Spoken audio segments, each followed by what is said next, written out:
أعوذ بالله من الشيطان الرجيم بسم الله الرحمن الرحيم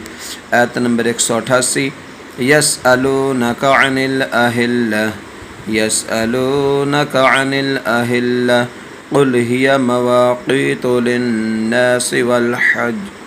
قل هي مواقيت للناس والحج وليس البر بأن تأتوا البيوت من ظهورها وليس البر بأن